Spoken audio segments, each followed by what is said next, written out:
concentration, meaning the level of meditation start here. It's almost on the peak of the mountain. And to reach there, we need to have concentration. When I give lectures or when I do the classes in Acropolis here in Bombay, there's always that question, okay, so what is the practice that we can do? Meditation. Give us some advice for meditation, etc., etc. But to meditate, here in what this means, it's a state of mind. That means the ability to be focused on something, let's say for 1 hour, with no distraction. Not just to be focused on that, but not to have any distraction. It's not so easy. And concentration is something that is very much from the very beginning. If you have a good concentration, you can sit here, and in spite of the bad English of the lecturer, in spite of the fact that it might be hot or cold, or I don't have water to drink, and this and that and that, in spite of all of this, I can be concentrated enough in order to extract some value. It doesn't mean that I need to be a follower of Yaron, or a follower of New Acropolis, or to say amen to everything, but I managed to extract something that will be value for me. This is also concentration. Concentration might be the ability to read, if I can use your book, a book, 2 pages of the book, 3 pages of the book, and to accelerate what is value to me. Without concentration, I might be reading it again and again and again and again and again and again, and got nothing.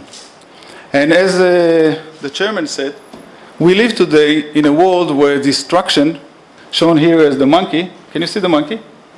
Yes. We have more and more and more of that distraction. Internet, website, Facebook, etc., etc., etc., etc. Which is not bad by itself. It's a tool.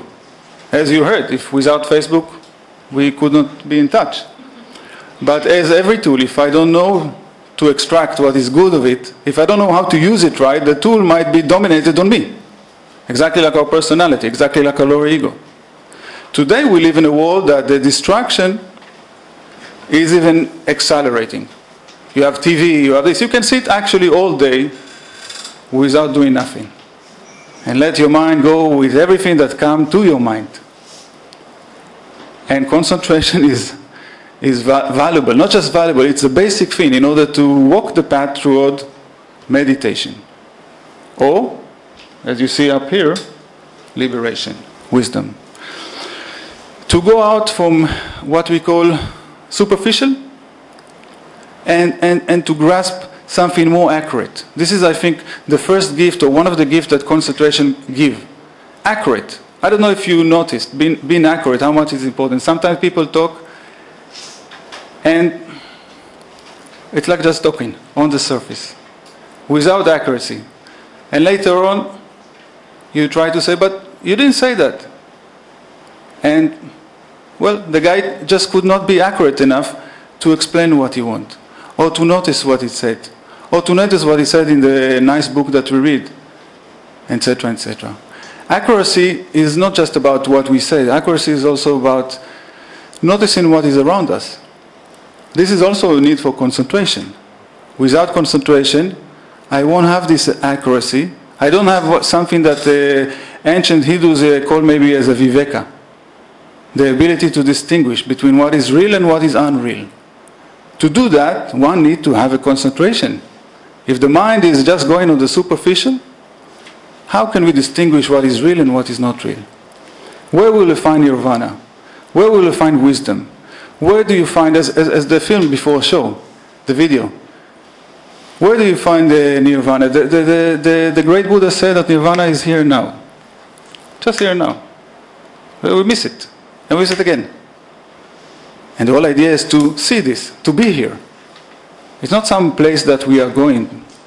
It's not something that we find in somewhere or something that we acquire. We already have the potential.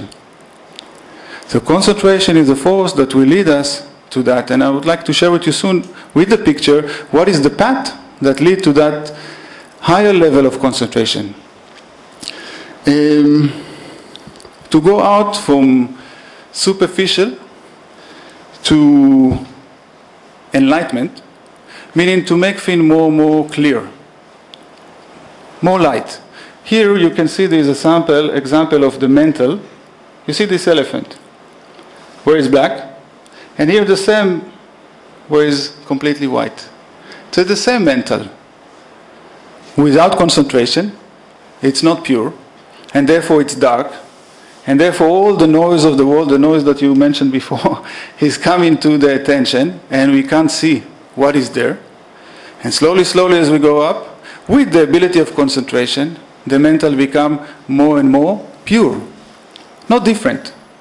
This is the same concept that we might find in the Hindu philosophy. And I mentioned a lot the Hindu philosophy because there is a relationship, of course, by the terms of manas. Manas is mental, but different than kama manas. Although it's the same mental. This can be understood by this elephant. It's the same elephant, just in different position, different situation. Manas is the ability to observe what is here, to observe reality. Kama manas is the same mental ability that we have. We all have mental ability, no? Otherwise, how can we talk? I hope. But kama manas is a mental that is dominated by kama. What is kama? Desires, yes. People sometimes call it love, but it's more in the terms of desire. Meaning it's a mental that is attached, occupied by the desire. And therefore can only calculate and see partly. The mental that we usually use will be that kama manas. And to elevate, mean to elevate, not to walk on any physical path, but to make our mental so clear that we can see. It is said that manas walk as if, to explain the difference, as if we take this picture here, or any picture, Gandhiji in the back, and we make a puzzle, break it into a puzzle. Puzzle, is that the right word? Yes? And then we take all the pieces and put it on the floor. And the kama manas is exactly that. Is the calculator. It's take one piece, another piece, and another piece, and it see everything separated. And it's trying to calculate, to make logic out of it. When the way that manas is described is like taking all those puzzles and seeing it suddenly as one picture. So you understand. So you don't need to think and calculate. It's not a logical process. It's not a speculation, not intellectual, but you see. That is also part of the path of concentration, and why is it so important? Another way to explain it, which I think is beautiful, is like a candle. Sometimes they talk about manas as a fire. So what you use fire as a candle, as a flame of the candle, in order to see. Imagine that we all sit here in a room. I'm not going to do that, so don't worry. And we take all the light, so there is no light at all. And then we put a candle, and there is a light. The same way that manas, or the mental, describe. That because there is a light, we can see. And without concentration, it's exactly like this candle that always, how you say? Yes, flickers. Because they are wind. Because there is this crashing. Because always I'm going from one thing to another, to another, to another, to another, and there is no concentration. And therefore the flame is always... And if you think about the reality that you see, then you always see just one spot, another spot, another spot, another spot. And we don't see the picture. And we don't know. Then there is no knowledge. We also need concentration in order to see where we're generating illusion. This is also something to learn. Because, you know, we call it Maya, that the reality is Maya. Maya is like illusion. And there are two ways to understand it. Two of them correct. The two aspects. Maya is illusion. One aspect is to say that it is illusion because I don't have the right perspective. I don't see it correctly. The thing I hear, but I don't see it fully. So I misunderstand. For example, Maya doesn't mean, as some might think, that things are not exist. This is a physical thing. This wooden, how you call it, a podium, yes. Sorry? It's not Maya. No, it is Maya, in a way. It is part of what we call shtula, physical. Shtula is also a Sanskrit word for shadow. It's very beautiful because if you study the Plato myth of the cave, he's saying that we all live like in a cave and all we observe is shadow. It's interesting that both using the same shadows, yes, both using the same term. Maybe there is something in it. So this is like a shadow and this is a Maya. Maya because if I think that it does not exist and I try to penetrate it like a Superman with my finger will tell me very soon that I made a mistake. It's there. But if I think about this and compare to reality, as it says, the reality which is eternal, reality which I'm part of. One of the things that Plato is famous saying is that, and that's very, very nice saying, that men, and he also meant women, you are God, but you forgot. So we are part of this, according to this, we are part of this reality of divine, of eternity, but we don't see. And because of that, it's like illusion. So illusion is like seeing thing, but partly, and not accurate. And then we don't have the full picture, which we need manas for it, and concentration. Another thing is illusion or Maya that we generate, how should I say it, as projection? Yes. We see things which are not there. And we see, I don't mean see in the eyes, we see with our mental. We go in the street and we meet a person and we immediately, somebody is sleeping a little bit, somebody is this, we already have all the opinion.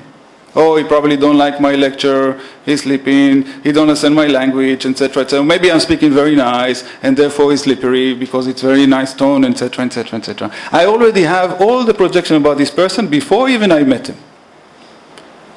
And we do have this tendency in day-by-day life. We come to work, and instead of doing it maybe as a child, with the happiness of a child, taking anything as it is, being in the present, we already form our opinion about it. Concentration is important. Concentration, even more to say, attention is important in order to notice how we create this projection. Why also? We do that maybe because there is a fear. We do that because maybe there is a desire to fill up this emptiness. So we immediately have to be a title saying, okay, this is this is that, this is this. Everything I already know. People come sometimes to a lecture, or we do, and we already understand it in the way that we form in our head, instead of leaving it empty. Title it later. And this tendency is because maybe we don't like inside to live in void. Void, empty. But the truth is that we need this emptiness, we need to allow this emptiness in order to see what is there. And for this we need concentration as a base. Concentration is very important. I hope that you concentrate. For example, if, and I won't do that, if we ask to do a circle here, all of us standing in a circle, and I would ask all of us to stand in quite a very big circle, to have the consciousness with the entire circle. Not individual, what shirt this is wearing and this person is wearing and what specs he have, but to have the experience of the circle as a whole. You will see very soon that the only point where you can see the circle as a whole and have consciousness for the circle as a whole is where? It's not when we look into the details.